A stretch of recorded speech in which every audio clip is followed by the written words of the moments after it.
Assalamualaikum warahmatullahi wabarakatuh.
Alhamdulillah nahmaduhu wa nasta'inuhu wa nastaghfir wa na'udzu billahi min shururi anfusina wa min sayyiati a'malina may yahdihillahu fala mudilla lahu wa may yudlil fala hadiya lahu asyhadu an la ilaha illallah wahdahu la syarika lahu wa asyhadu anna sayyidana wa maulana Muhammadar Rasulullah sallallahu alaihi wasallam.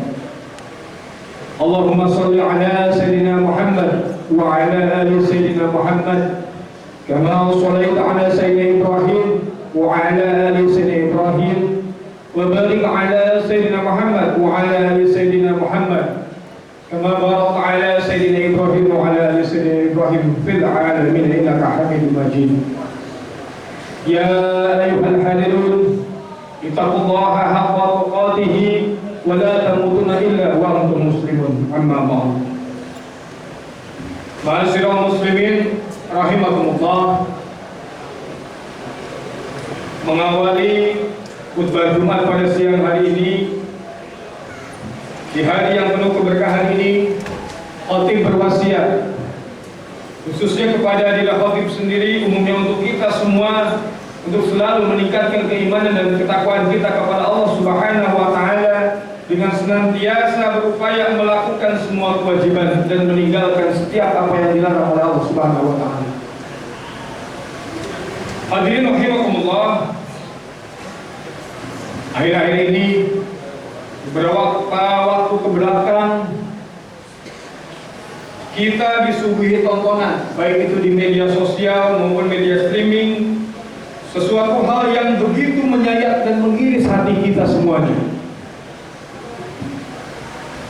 Bagaimana tidak, di era modern ini yang katanya penjajahan di atas dunia harus dihapuskan karena tidak sesuai dengan pri kemanusiaan dan pri keadilan. Kaum Zionis dengan leluasa seenaknya menjajah bumi Palestina dan menindas rakyat di sana. Tidak hanya para tentara Hamas yang mereka targetkan, tapi juga para sipil, perempuan dan anak-anak serta orang tua bahkan turut menjadi korban.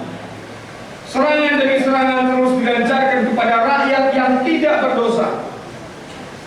Ratusan bahkan ribuan rakyat kesucian dan kebiadaban mereka.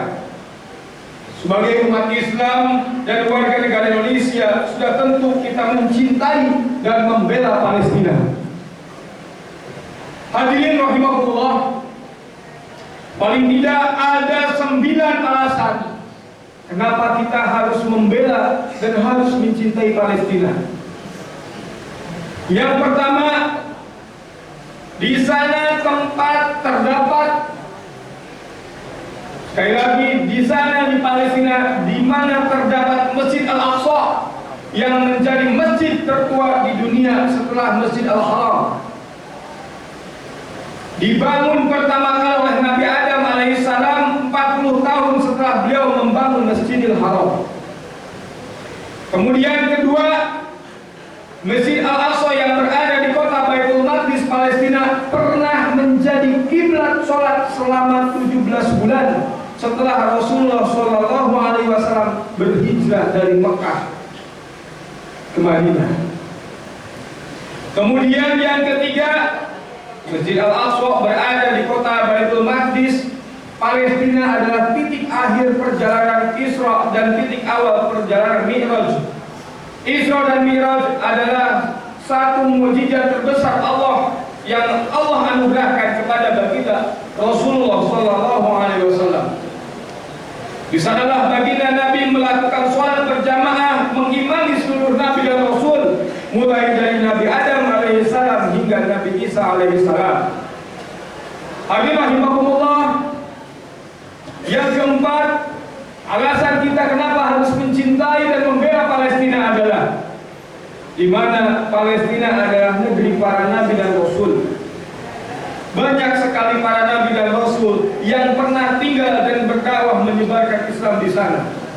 Di antaranya ada Nabi Ibrahim, Nabi Yakub, Nabi Yusuf, Nabi Lut, Nabi Daud, Nabi Sulaiman, Nabi Zakaria, Nabi Yahya, Nabi Isa, dan nabi-nabi yang diutus oleh Allah untuk Bani Israel yang jumlahnya sangat banyak.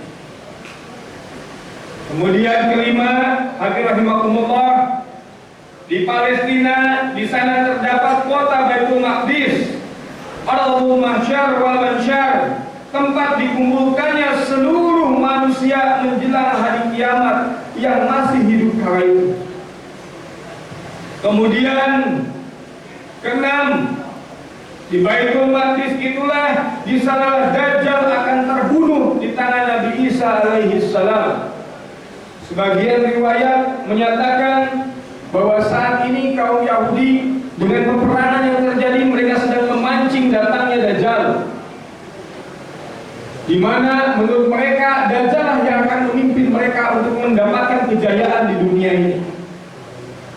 Jadi dipercaya, diyakini ataupun tidak, mereka meyakini ataupun tidak, sebetulnya mereka meyakini apa yang disampaikan oleh Islam. Orang Yahudi disadari ataupun tidak, mereka meyakini apa yang sudah menjadi ketentuan-ketentuan Islam atas dirinya. Di mana kalau kita melihat bahwa nanti ketika di hari akhir, ketika Nabi Isa, ketika Imam Mahdi datang, Nabi Isa juga datang di situ memerangi kaum Yahudi, memerangi Dajjal. Semua yang ada di situ akan menunjukkan kepada kaum muslimin, ini Yahudi, perangilah mereka, bunuhlah mereka. Di sini Yahudi, perangilah mereka, bunuhlah mereka. Bahkan tidak ada satupun tempat yang bisa menjadi tempat persembunyian bagi Yahudi, kecuali satu, yaitu sebuah pohon yang namanya pohon Zarqat. Dan saat ini pemerintah Yahudi menggembor-gemborkan pemerintah Israel, ya, mereka menanam pohon Zarqat di mana-mana. Ini artinya disadari ataupun tidak, mereka memiliki ketakutan terhadap kejayaan Islam nanti. Artinya mereka meyakini bahwa nanti mereka akan diperangi. Dan hanya pohon Zarqat yang tidak akan berkata bahwa ini Yahudi. Pohon Zarqat yang akan menyembunyikan mereka. Makanya sekarang Yahudi di Israel, ya, mereka berbondong-bondong menanam pohon Zarqat. Hadirin rahimakumullah, yang ketujuh, kenapa kita harus mencintai dan membela Palestina? Ya, adalah Palestina merupakan bagian dari daratan Syam yang didoakan ingat Rasulullah SAW dalam doanya, Allahumma barik lana fi syamina wa fi yamanina. Itu adalah doa Rasulullah SAW. Ya Allah, berkahilah negeri Syam dan negeri Yaman. Kemudian yang kedelapan, banyak sekali para sahabat yang pernah berdakwah dan menyebarkan serta mengajarkan Islam di sana. Di antaranya adalah Ubadah bin Asyamid, Sya'dad bin Aus, Usamah bin Ziyad bin Harisa. Kemudian ada juga Wasilah bin Al-Aqsa, dia Al-Kalbi. Kemudian Aus bin Asamid, Mas'ud bin Aus, serta banyak lagi tokoh-tokoh Islam yang menyebarkan Islam di sana. 9. Hadirin rahimakumullah, Palestina telah melahirkan ribuan ulama dan tokoh-tokoh Islam terkemuka yang berhikmah untuk Islam. Tercatat para ulama yang lahir dan pernah tinggal di Palestina adalah Imam Malik bin Dinar, Imam Sufyan al-Thawri, Imam Ibnu Syihab az-Zuhri, Imam Asy-Syafi'i, dan banyak lagi imam-imam yang lainnya. Hadirin rahimakumullah, dalam sebuah tayangan di media sosial kemarin, Khatib melihat sebuah tayangan di mana begitu kecintaannya orang Palestina terhadap orang Indonesia. Dalam sebuah testimoni, di situ ada seorang wartawan yang mencoba ingin tahu, bertanya kepada orang Palestina. Mereka bertanya kepada orang Palestina bahwa rumah sakit terbesar yang dibangun di Gaza, siapakah yang membangunnya? Dan dengan bangganya orang Gaza menyampaikan bahwa rumah sakit terbesar yang dibangun di Gaza adalah rumah sakit Indonesia, yang mana kita sangat miris dan merasa prihatin beberapa waktu lalu dengan dalih bahwa rumah sakit Indonesia yang ada di Gaza itu digunakan tempat untuk menimbun solar. Di bawahnya terdapat terowongan yang terhubung ke dalam markas Hamas. Itu dimunculkan isu itu oleh Zionis Yahudi untuk menyerang rumah sakit Indonesia. Kalau kita melihat beberapa waktu lalu, rumah sakit Indonesia diserang dan dibom oleh Zionis Yahudi. Bahkan yang menurut orang Palestina sendiri, orang Gaza sendiri, bahwa rumah sakit terbesar ini adalah rumah sakit Indonesia. Bahkan dalam testimoni itu, dalam sebuah eksperimen itu, menunjukkan sebuah bendera kecil. Ditanyalah orang Gaza, ini bendera mana? Anda tahu bahwa ini adalah bendera siapa? Dan dia menjawab, ini adalah bendera Indonesia.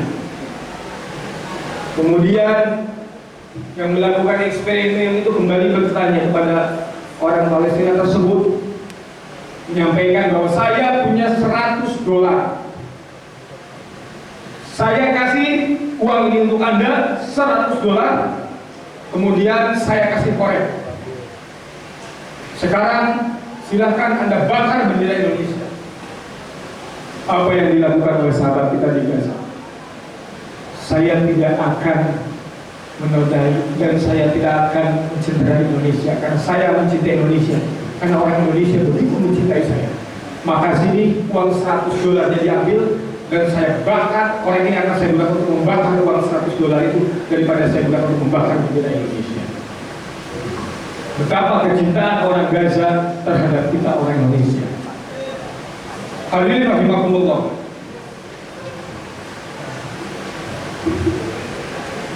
Oleh karena itulah Sultan Mahmud Nazaruddin Zanki pernah mengucapkan sebuah perkataan yang fenomenal tentang Palestina. Aku mau kepada Allah untuk tersenyum, sedangkan Baitul Maqdis masih terjajah. Hadirin rahimakumullah, Sultan Abdul Hamid II bahkan pernah mengatakan, saya tidak akan pernah menjual sejengkal tanah pun dari bumi Palestina. Beliau katakan itu dengan tegas dan penuh keberanian pada saat menolak sogokan uang dalam jumlah yang sangat besar dari orang-orang Zionis Yahudi yang ingin menempati sebagian wilayah Palestina. Karena pada saat itu Palestina berada di bawah kekuasaan Ottoman. Ma'asyiral muslimin rahimakumullah, tidak kalah fenomenal, Sultan Salahuddin Al-Ayyubi didorong oleh kecintaannya yang mendalam. Sultan Salahuddin Al-Ayyubi didorong oleh kecintaannya yang mendalam, yang sangat benar, yaitu akidah Ahlussunnah wal Jamaah. Menurut beliau, kesatuan akidah akan melahirkan kesatuan hati. Kesatuan hati antar umat Islam adalah kekuatan dahsyat yang tidak akan dikalahkan oleh siapapun. Salah satunya adalah untuk mewujudkan itu, beliau memerintahkan setiap suruh adzan di seluruh wilayah yang beliau kuasai untuk mengumandangkan akidah Asy'ariyah setiap hari saat sebelum azan subuh untuk mempertahankan kekuatan Palestina. Hadirin rahimakumullah, Sultan Salahuddin Al-Ayyubi adalah penganut mazhab Syafi'i dalam fikih dan penganut mazhab Asy'ari dalam akidah. Sang Sultan memiliki perhatian yang sangat besar dalam menyebarkan akidah Asy'ariyah. Beliau adalah seorang sultan yang hafal Al-Quran, hafal kitab At-Tanbih, sebuah kitab yang menjelaskan tentang fikih mazhab Syafi'i, dan hafal kitab Al-Hamasah, sebuah kitab himpunan bait-bait syair Sultan Salahuddin sebagaimana dijelaskan Imam As-Suyuti dalam Al-Wasli fil Musamarah Al-Awali, adalah seorang yang memegang teguh ajaran agama, warok, pejuang, mujahid, serta yang bertakwa. Melihat perhatian khusus Sultan Salahuddin Al-Ayyubi terhadap penyebaran akidah Asy'ariyah, Syekh Ahmad bin Ibadillah Al-Barmaki lalu menyusun kitab yang berisi bait-bait manhaj dalam ilmu akidah Ahlussunnah wal Jamaah yang dia beri judul Adha'iq Al-Fusul wa Jawahir Al-Usul. Kitab ini lalu dihadirkan oleh penerangan kepada Sultan Salahuddin Al-Ayyubi. Salahuddin Al-Ayyubi lantas memerintahkan kepada semua madrasah untuk mengajarkan kitab tersebut, sebab kitab itu kemudian dikenal dengan sebutan Akidah As-Sahiliyah. Di antara tertulis dalam bait tersebut adalah Sang Pencipta alam tidak diliputi tempat. Allah Maha Suci dari penyerupaan terhadap makhluk. Allah ada sebelum adanya tempat, dan Dia sekarang tetap seperti sedia kala. Ada tanpa tempat. Maha Suci Allah dari tempat, dan Dia suci dari peredaran masa. Sesungguhnya Allah melampaui batas orang-orang yang menghususkannya di atas tanah. Ma'asyiral muslimin rahimakumullah, apa yang dapat kita lakukan untuk saudara-saudara kita di Palestina? Berjihad membantu mereka secara fisik melawan penjajah, jelas kita tidak mampu. Yang dapat kita lakukan adalah mengelurkan bantuan dana untuk meringankan penderitaan mereka. Minimal kita bantu dengan doa, karena doa adalah senjata orang mukmin. Ma'asyiral muslimin rahimakumullah, demikianlah khutbah singkat pada hari ini yang penuh keberkahan ini. Semoga bermanfaat dan membawa keberkahan bagi kita semua. Aqulu qouli hadza wa astaghfirullah wa lakum fastaghfiruhu innahu huwal ghafurur rahim. Allahumma shalli ala sayyidina Muhammadin wa ala ali sayyidina Muhammad.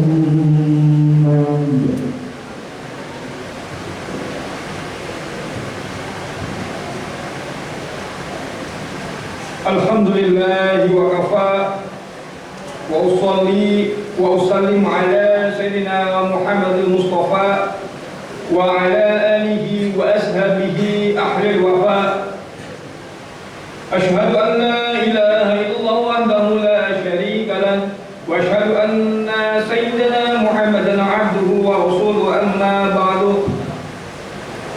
Fa ya ayyuhal muslimun, usikum wa nafsi bi taqwallahi al-'aliyyil 'azim, wa'lamu anna Allaha amarakum bi amrin 'azim, amarakum bis salawati was salami 'ala nabiyil karim, wa qala inna Allaha wa malaikatahu yusalluna 'alan nabi, ya ayyuhalladzina amanu sallu 'alaihi wa sallimu taslima. Allahumma salli wa sallim ala sayyidina Muhammadin wa ala ali sayyidina Muhammad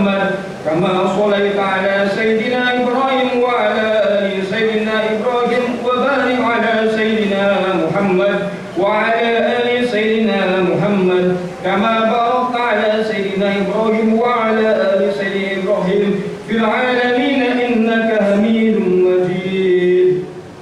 اللهم اغفر للمسلمين والمسلمات والمؤمنين والمؤمنات الأحياء منهم والأموات. اللهم ادفع عنا البلاء والغلاء والوباء والفحشاء والمنكر والبغي والسيوف المختلفة والشدائد وحنا ما ظهر منها وما بطن من بلادنا هذا خاشع ومن بلاد المسلمين عامة إنك على كل شيء قدير. عباد الله إن الله يأمر بالعدل والإحسان وإيتاء ذي القربى وينهى عن الفحشاء والمنكر والبغي يعظكم لعلكم تذكرون. ولذكر الله أكبر. أقيموا الصلاة. السلام عليكم ورحمة الله وبركاته.